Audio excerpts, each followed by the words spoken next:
Hello बच्चों, हमारे YouTube channel में आपका स्वागत है। बच्चों, यदि हमारे YouTube चैनल पर आप पहली बार हैं तो चैनल को सब्सक्राइब कर लें ताकि साइंस से संबंधित वीडियो क्लिप का नोटिफिकेशन आपको मिलता रहे। तो आज का जो हमारा टॉपिक है उससे न केवल बोर्ड की परीक्षाओं में बल्कि लाइफ में जितने भी परीक्षाएँ आप देंगे उन सभी में क्वेश्चन उठते रहते हैं और आपको परेशानी होती है इन क्वेश्चन को देख करके। लेकिन आज हमारा वीडियो आप देखिए, इससे इस टॉपिक से जो भी क्वेश्चन आपसे पूछे जाएंगे उसमें किसी प्रकार की समस्या नहीं होनी चाहिए। आज का हमारा टॉपिक है कि दर्पण को हम कैसे पहचानेंगे कि ये दर्पण अवतल है, कॉनकेव है, या ये दर्पण उत्तल है, कॉन्वेक्स है। दूसरा हमारा टॉपिक है कि इन दर्पणों का उपयोग लाइफ में कहाँ होता है। तो इन दोनों ही टॉपिकों पे हम ये वीडियो क्लिप दे रहे हैं। तो पहले हम देखते हैं कि दर्पणों का पहचान कैसे करते हैं। तो आइए देखते हैं दर्पणों की पहचान। तो पहला तो दर्पण आपके हाथ में आया और उसको पहचानने के लिए आपको कुछ नहीं करना है, स्पर्श करके पहचान लेना है। क्या करना है? स्पर्श करना है। तो दर्पण को पहचानने की पहली विधि है स्पर्श विधि। स्पर्श करके आप पहचान सकते हैं कि अमुक दर्पण अवतल दर्पण है, कॉनकेव मिरर है, या अमुक दर्पण उत्तल दर्पण है, कॉन्वेक्स मिरर है।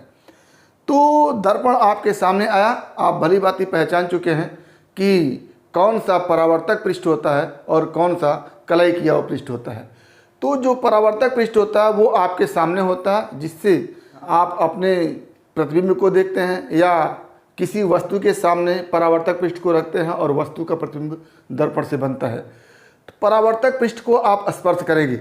जैसा कि आप फिगर में देख रहे हैं, ये अवतल दर्पण है, ये उत्तल दर्पण है, कॉनकेव मिरर और कॉन्वेक्स मिरर। कॉनकेव मिरर के परावर्तक पृष्ठ को जब आप इस तरह से स्पर्श करेंगे, इस तरह से, तो क्या होगा कि ये पृष्ठ बीच में धंसा हुआ मिलेगा। ऐसे ये हमारा आपका ये दर्पण है, इस तरह से गोला सा, और ये इसका परावर्तक पृष्ठ है। जब इसको आप स्पर्श करेंगे तो बीच में धंसा हुआ मिलेगा, तो आप समझ जाएं कि ये कॉनकेव मिरर है, ये अवतल दर्पण है। तो क्या हो गया? स्पर्श करने पर यदि परावर्तक पृष्ठ, स्पर्श करने पर यदि परावर्तक पृष्ठ, रिफ्लेक्टर जिसको आप कहते हैं, जिसके सामने वस्तु को रखते हैं, वो बीच में धंसा हुआ मिले और किनारे किनारे उभरा हुआ मिले, तो कहेंगे कि दर्पण अवतल दर्पण है, कॉनकेव मिरर है। तो क्या परावर्तक पृष्ठ बीच में धंसा हुआ हो तो दर्पण कैसा होगा? अवतल दर्पण, कॉनकेव मिरर। यानी अवतल दर्पण को आप स्पर्श करके पहचान लिए। अगर परावर्तक पृष्ठ बीच में धंसा हुआ है तो हम कहेंगे कि दर्पण कैसा है? अवतल दर्पण है।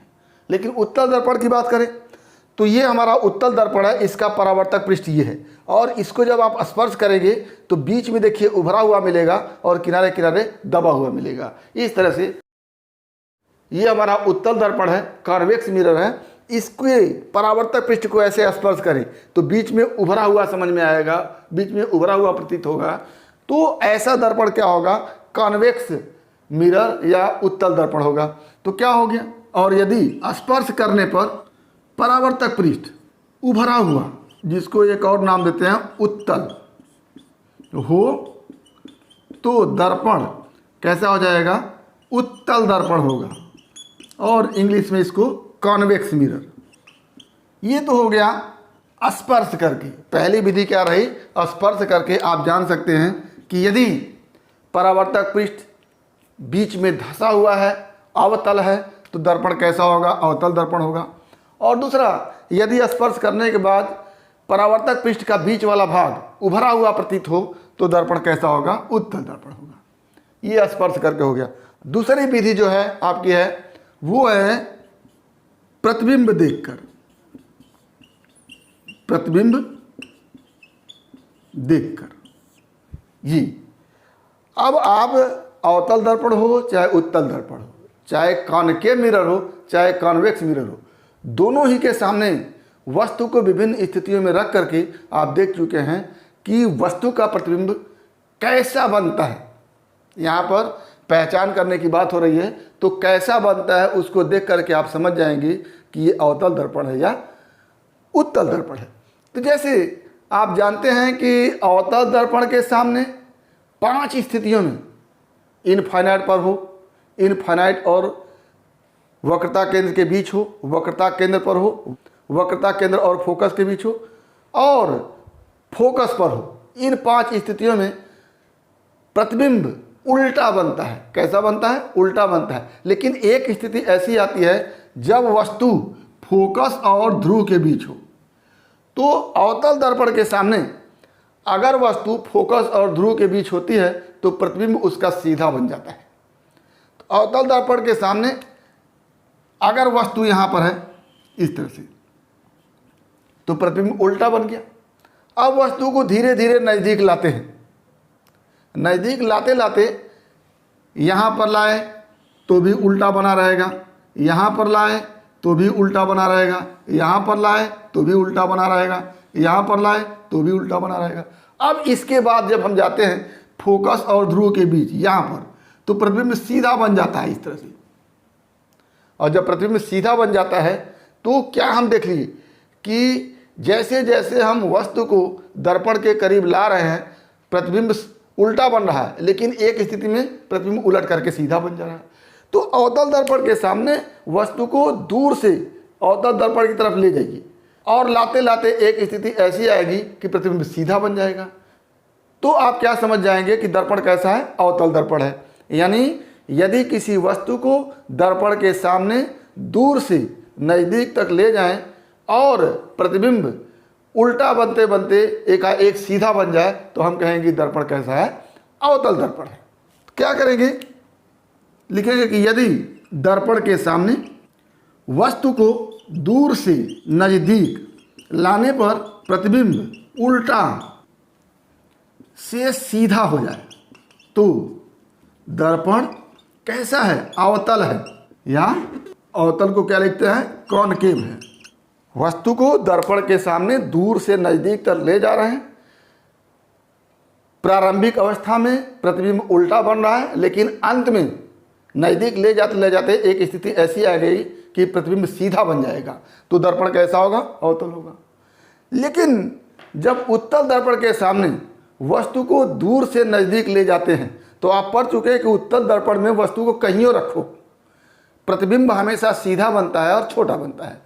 तो ये उत्तल दर्पण है, इसके सामने यहाँ पर वस्तु रखे, प्रतिबिंब सीधा बना, और नज़दीक ले आए प्रतिबिंब सीधा बना, और नज़दीक ले आए प्रतिबिंब सीधा बना, और नज़दीक ले आए प्रतिबिंब सीधा बना, और नज़दीक ले गए प्रतिबिंब सीधा बना। किसी भी स्थिति में प्रतिबिंब उल्टा बनता ही नहीं है। तो ऐसी स्थिति में दर्पण कैसा होगा? उत्तल दर्पण होगा, कॉन्वेक्स मिरर होगा। तो यदि वस्तु को दर्पण के सामने दूर से नज़दीक तक ले जाने में प्रतिबिंब हमेशा सीधा ही बना रहे तो दर्पण कैसा होगा? उत्तल दर्पण होगा। तो क्या लिखेंगे कि यदि वस्तु को दर्पण के सामने दूर से नज़दीक ले जाने में प्रतिबिंब हमेशा सीधा ही बना रहे तो दर्पण उत्तल कॉन्वेक्स होगा। तो क्या हो गया? प्रतिबिंब देख करके आप समझ जाएंगे कि कौन सा दर्पण उत्तल है, कौन सा दर्पण अवतल है। वस्तु को दूर से नज़दीक तक ले जाने में यदि प्रतिबिंब उल्टा से सीधा हो जाता है तो दर्पण कैसा है? अवतल है। और वस्तु को दर्पण के सामने दूर से नज़दीक तक ले जाने में हमेशा प्रतिबिंब सीधा ही बना रहे तो ऐसी स्थिति में दर्पण कैसा होगा? उत्तल होगा, कॉन्वेक्स होगा। या सीधे से आप कह सकते हैं कि दर्पण के सामने दूर अगर वस्तु रखें और उसका प्रतिबिंब उल्टा बन जाए तो हम कहेंगे दर्पण क्या है? अवतल है। और दूर अगर वस्तु को रखें और प्रतिबिंब सीधा ही बना रहे तो हम कहेंगे कि दर्पण कैसा है? उत्तल है। तो ये हमारा हो गया दर्पण की पहचान। पहला, स्पर्श करके परावर्तक पृष्ठ को स्पर्श कर रहे हैं। यदि परावर्तक पृष्ठ बीच में धंसा हुआ है तो दर्पण अवतल हो गया। और परावर्तक पृष्ठ को स्पर्श कर रहे हैं, यदि बीच में उभरा हुआ है तो हम कह देंगे दर्पण उत्तल है। प्रतिबिंब देख करके वस्तु को दूर से नज़दीक ले जा रहे हैं, प्रतिबिंब एक स्थिति ऐसी आए कि उल्टा से सीधा बन जाए तो हम कहेंगे दर्पण अवतल है।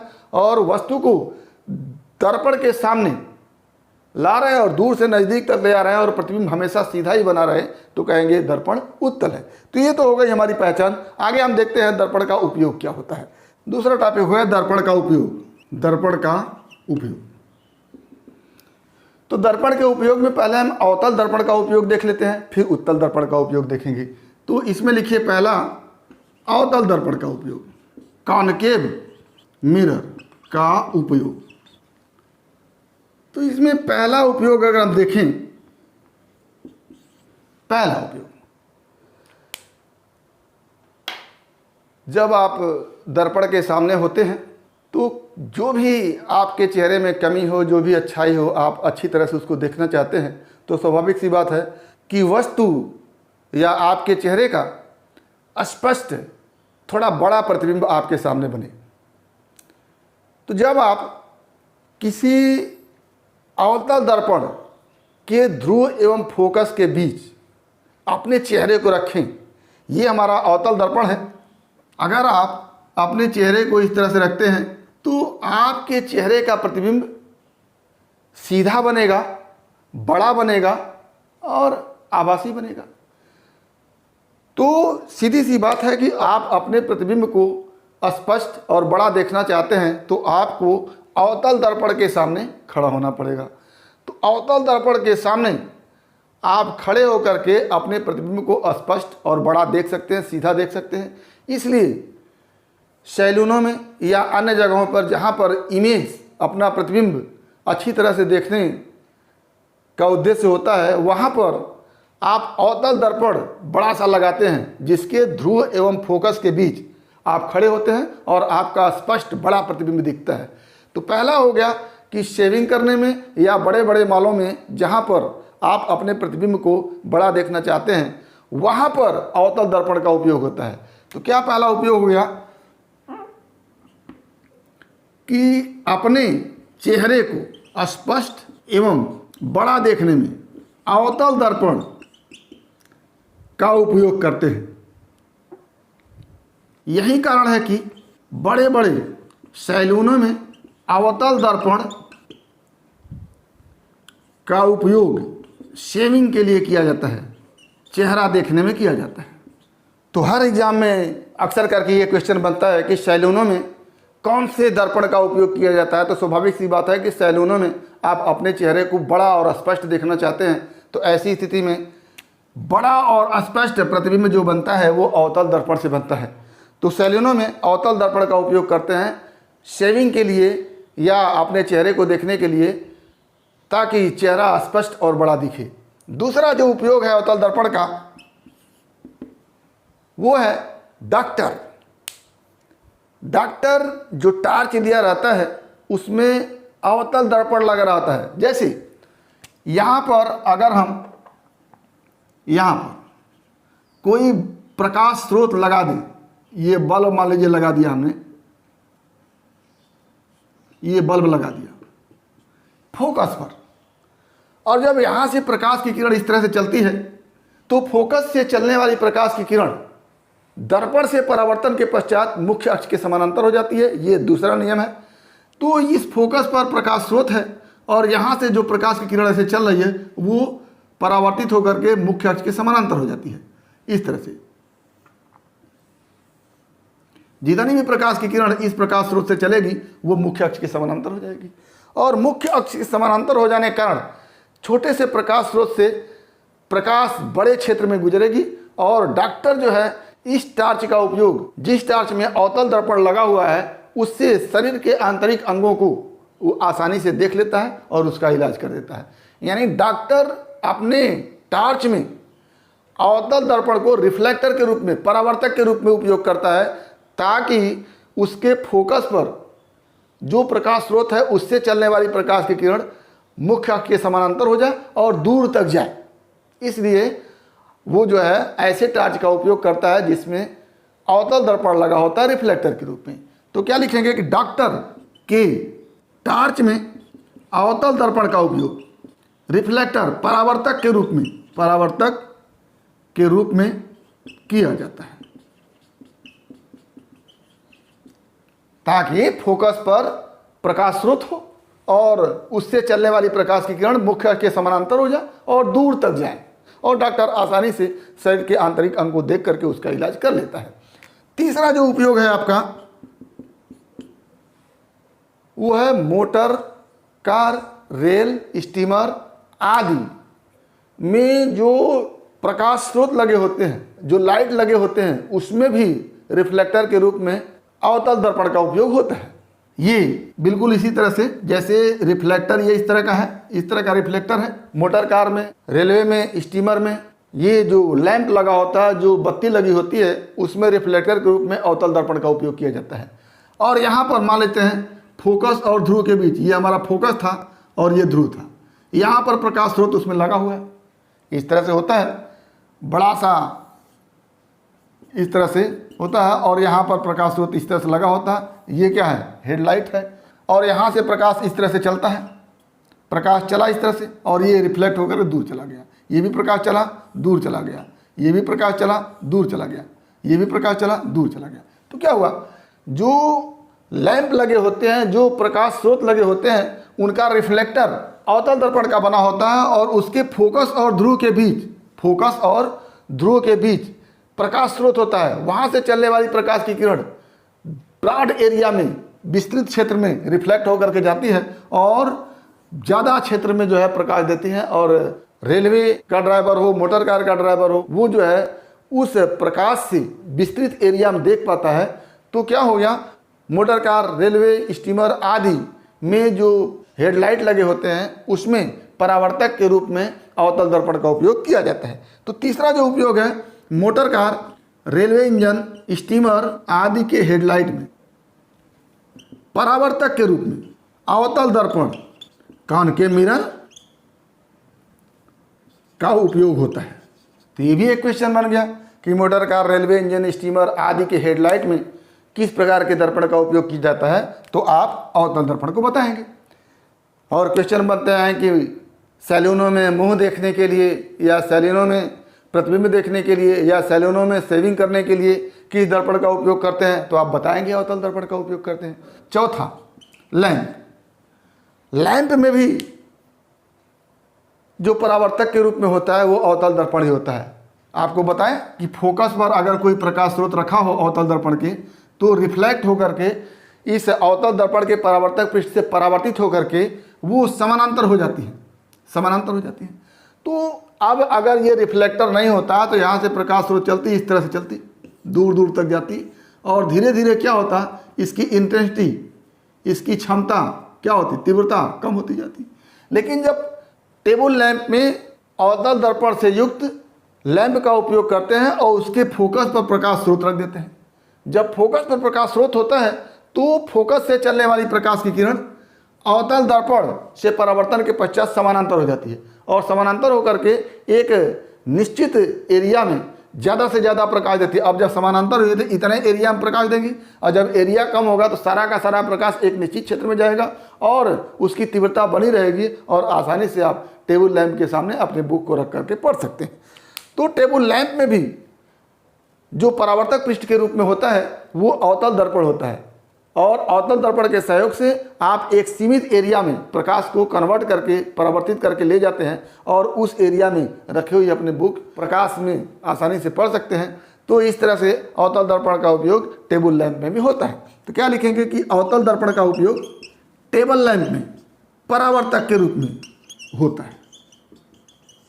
तो ये हमारे चार उपयोग हुए मुख्यतः, कि सैलूनों में शेविंग के लिए कौन सा दर्पण लगाते हैं आप बताएंगे अवतल दर्पण, मोटर कार, रेलवे इंजन या फिर स्टीमर में परावर्तक पृष्ठ के रूप में हेडलाइटों में क्या लगाते हैं आप बताएंगे अवतल दर्पण, लैंप में परावर्तक पृष्ठ के रूप में क्या होता है अवतल दर्पण, और डॉक्टर अपने द्वारा लिए गए टार्च में कौन सा दर्पण परावर्तक पृष्ठ के रूप में लगाते हैं तो आप बताएंगे अवतल दर्पण। ये हो गया हमारा अवतल दर्पण का उपयोग। आइए देखते हैं उत्तल दर्पण का उपयोग क्या होता है। उत्तल दर्पण का काम होता है कि अपने ऊपर पड़ने वाली प्रकाश की किरण को कन्वर्ज कर देना, या कह लें कि उत्तल दर्पण के सामने आप कहीं भी वस्तु को रखते हैं तो उसका प्रतिबिंब छोटा बनता है, बड़े वस्तु का प्रतिबिंब छोटा सा बनता है।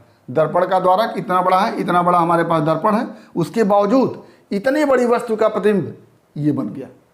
तो आप बताइएगा, जो मोटर कारों में, बाइक में साइड मिरर लगे होते हैं, उस मिरर में, छोटे से मिरर में पूरे पीछे के रोड में जितने भी व्यक्ति होते हैं, जितने भी वाहन होते हैं, सबका प्रतिबिंब हमको देखना होता है। तो ये कैसे संभव हो जाएगा? इतने बड़े एरिया में ढेर सारे वाहन हैं, व्यक्ति हैं, सब कुछ है, उनका प्रतिबिंब इस छोटे से एरिया में देखना है। तो बड़े एरिया का प्रतिबिंब छोटे एरिया में उत्तल दर्पण के द्वारा ही संभव है। तो ऐसी स्थिति में साइड मिरर में, चाहे बाइक हो चाहे अन्य वाहन हो, बड़े वाहन हो, साइड मिरर में जो दर्पण लगा होता है वो उत्तल दर्पण होता है, ताकि बड़े एरिया के प्रतिबिंब को छोटे से दर्पण में हम इस तरह से देख सकें। तो क्या हो गया? मोटर बाइक या अन्य वाहनों में साइड मिरर के रूप में उत्तल दर्पण का उपयोग करते हैं। क्यों? क्योंकि उत्तल दर्पण में बड़े एरिया का प्रतिबिंब छोटे में हम देख सकते हैं। तो पहला उपयोग हो गया कि मोटर बाइक या अन्य वाहनों में साइड मिरर के रूप में उत्तल दर्पण, कॉन्वेक्स मिरर का उपयोग करते हैं। कंफ्यूज मत होइएगा। जो हेडलाइट होती है जिससे आगे की वस्तु को देखना होता है अंधेरे में, उसमें कॉनकेव मिरर, अवतल दर्पण यूज होता है। लेकिन साइड मिरर जिसमें हम पीछे के वस्तुओं का प्रतिबिंब देखते हैं, उसमें उत्तल दर्पण, कॉन्वेक्स मिरर लगा होता है। तो दो क्वेश्चन आपसे पूछे जाते हैं कि वाहनों में हेडलाइट के रूप में कौन से दर्पण का उपयोग किया जाता है, तो आप बताएंगे अवतल दर्पण। लेकिन साइड मिरर में जिसमें हम पीछे के वस्तुओं का प्रतिबिंब देखते हैं, उसमें कॉन्वेक्स मिरर, उत्तल दर्पण का उपयोग किया जाता है। तो दोनों क्वेश्चन आपसे पूछते हैं, आप उसमें कन्फर्म रहिएगा कि जो सामने की वस्तु देखनी होती है अंधेरे में, उसमें अवतल दर्पण का उपयोग करते हैं रिफ्लेक्टर के रूप में, परावर्तक के रूप में। लेकिन जो साइड मिरर में जिससे हम पीछे की वस्तु को देखते हैं, उसमें उत्तल दर्पण का उपयोग करते हैं। क्यों करते हैं? कि छोटे से दर्पण में पीछे के ढेर सारे एरिया का प्रतिबिंब हम देख सकें। और छोटे से दर्पण में जब ढेर सारे एरिया का प्रतिबिंब हमको देखना होगा, तो ऐसी स्थिति प्रतिबिंब छोटा छोटा बना होना चाहिए। और छोटा प्रतिबिंब किससे बनता है? उत्तल दर्पण से बनता है। तो उत्तल दर्पण का उपयोग हम वाहनों के साइड मिरर में पीछे की वस्तु को देखने के लिए करते हैं। दूसरा जो उपयोग आपका है, गलियों में, रोड पर जो स्ट्रीट लैंप लगे होते हैं, उसमें उत्तल दर्पण का उपयोग, कॉन्वेक्स मिरर का उपयोग रिफ्लेक्टर के रूप में होता है। कैसे होता है? जैसे यहाँ पर ये इस तरह से बड़ा सा रिफ्लेक्टर है, बड़ा सा लैंप लगा हुआ है। कहाँ? गलियों में या रोड के किनारे जो स्ट्रीट लैंप होते हैं, उसमें बड़े बड़े लैंप लगे होते हैं। तो लैंप में क्या करते हैं कि परावर्तक के रूप में उत्तल दर्पण का उपयोग करते हैं। और उत्तल दर्पण जब उपयोग करेंगे तो चूंकि वहाँ पर प्रतिबिंब तो देखना नहीं है, वहाँ पर यहाँ से चलने वाली प्रकाश की किरण रिफ्लेक्ट होकर के दूर चली जाएगी, यहाँ से भी चलने वाली प्रकाश की किरण रिफ्लेक्ट होकर के दूर चली जाएगी, यहाँ से चलने वाली प्रकाश की किरण रिफ्लेक्ट होकर के दूर चली जाएगी, यहाँ से चलने वाली प्रकाश की किरण रिफ्लेक्ट होकर के दूर चली जाएगी। तो क्या आप देख रहे हैं? एक बिंदु से चलने वाली प्रकाश की किरण परावर्तित होकर के दूर तक जा रही है। क्योंकि स्ट्रीट लैंप से हमको दूर तक के एरिया को देखना होता है, तो हम एक छोटे से प्रकाश स्रोत से प्रकाश की किरण निकालते हैं और वो उत्तल दर्पण जैसे परावर्तक पृष्ठ से परावर्तित होकर के ब्रॉड एरिया में चली जाती है और दूर तक हमको प्रकाश दिखाई देता है। तो क्या हो गया? गलियों में, रोड पर, जो रोड के किनारे स्ट्रीट लैंप लगे होते हैं, उसमें परावर्तक के रूप में उत्तल दर्पण, कॉन्वेक्स मिरर का उपयोग किया जाता है। तो क्या लिखेंगे? रोड के किनारे लगे स्ट्रीट लैंपों में उत्तल दर्पण का उपयोग परावर्तक पृष्ठ के रूप में होता है। यहाँ पर भी कन्फ्यूजन है। डॉक्टर का टार्च है, उसमें परावर्तक पृष्ठ के रूप में अवतल दर्पण लगा होता है। रेलवे इंजन, स्टीमर, मोटर वाहनों में जो आगे हेडलाइट होती है, उसमें परावर्तक पृष्ठ के रूप में अवतल दर्पण लगा होता है। लेकिन स्ट्रीट लैंप जो रोड के किनारे होते हैं, उसमें परावर्तक पृष्ठ के रूप में उत्तल दर्पण का उपयोग करते हैं। तो यहाँ पर भी कंफ्यूज मत होइएगा आप। केवल स्ट्रीट लैंप में परावर्तक पृष्ठ के रूप में उत्तल दर्पण का उपयोग होता है, और अन्य जगह पर हेडलाइट में या फिर टार्च में या फिर टेबल लैंप में, इन सब में अवतल दर्पण का उपयोग रिफ्लेक्टर के रूप में होता है। तो ये हमारा हो गया उत्तल दर्पण। अवतल दर्पण की पहचान कैसे करेंगे? स्पर्श करके करेंगे। परावर्तक पृष्ठ को स्पर्श किया, बीच में धंसा हुआ मिल गया, तो हम कहेंगे अवतल दर्पण है। परावर्तक पृष्ठ को स्पर्श किया, बीच में उभरा हुआ मिल गया, तो हम कहेंगे उत्तल दर्पण है। प्रतिबिंब देख करके दूर से वस्तु को दर्पण के सामने ला रहे हैं, प्रतिबिंब उल्टे उल्टे थी, एकाएक सीधी हो गई तो हम कहते हैं कि अवतल दर्पण है। और दूर से वस्तु को दर्पण के सामने ला रहे हैं, प्रतिबिंब हर स्थिति में सीधा ही बन रहा हो तो कहेंगे उत्तल दर्पण है। और उसका उपयोग हमने देखा कि कहाँ कहाँ अवतल दर्पण का उपयोग होता है, कहाँ कहाँ उत्तल दर्पण का उपयोग होता है। तो शेविंग के लिए सैलूनों में अवतल दर्पण का उपयोग करते हैं, और टार्च के रूप में डॉक्टर अवतल दर्पण का उपयोग करते हैं। रेलवे, स्टीमर, मोटर वाहनों में हेडलाइट में अवतल दर्पण का उपयोग होता है। लेकिन उत्तल दर्पण का उपयोग कहाँ होता है? स्ट्रीट लैंप में होता है। और कहाँ होता है? साइड मिरर के रूप में उत्तल दर्पण का उपयोग करते हैं। तो ये हमारा उपयोग हो गया। तो आज हमने उत्तल दर्पण, अवतल दर्पण की पहचान और दोनों दर्पणों का उपयोग देखा। उम्मीद करते हैं कि टॉपिक आपको समझ में आया होगा। अगर इसमें किसी प्रकार की समस्या है तो आप हमारे YouTube चैनल के कमेंट बॉक्स में कमेंट करेंगे, और यदि वीडियो क्लिप पसंद आए तो प्लीज़ लाइक करेंगे, शेयर करेंगे, साथ ही हमारे YouTube चैनल को सब्सक्राइब अवश्य करेंगे, ताकि इस तरह की वीडियो क्लिप का नोटिफिकेशन आपको मिलता रहे और आप साइंस की तैयारी करते रहें। तो आज बस इतना ही। अगला टॉपिक के लिए वीडियो क्लिप में एक बार फिर आपके भविष्य के लिए बेस्ट ऑफ लक। धन्यवाद।